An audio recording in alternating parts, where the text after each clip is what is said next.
جس آدمی نے دنیا میں زیادہ کام کرنا ہے نا, زیادہ تو نہیں کہہ سکتے, علمی کام جس نے کرنا ہے دنیا میں, علمی کام جس نے علمی کام دنیا میں بھائی صفی آپ بیان کے بعد مجھ سے ملیں, کچھ چیزیں فوراً پارسل کرنی پڑتی ہیں, وہ دماغ سے رہ گئیں تو پھر وہ رہ جاتی ہیں, تو میری عادت ہے جو بات دماغ میں آتی ہے نا کرنا ہے, میں فوراً ڈائری میں لکھتا ہوں, اپنے دماغ میں نہیں رکھتا, ٹینشن لینے کا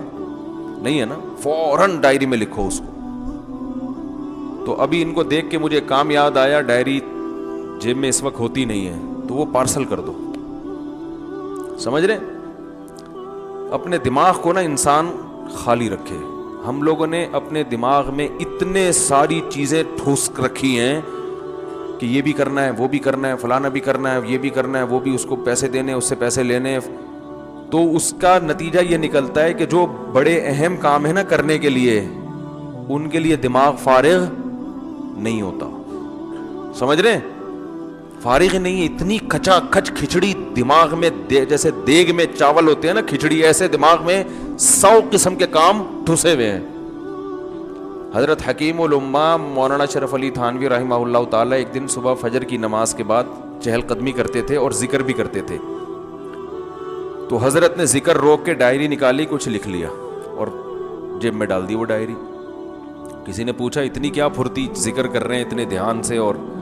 فرمایا کہ میرا دل اس وقت اللہ کی طرف مشغول ہے. تو ایک کام یاد آیا تھا مجھے,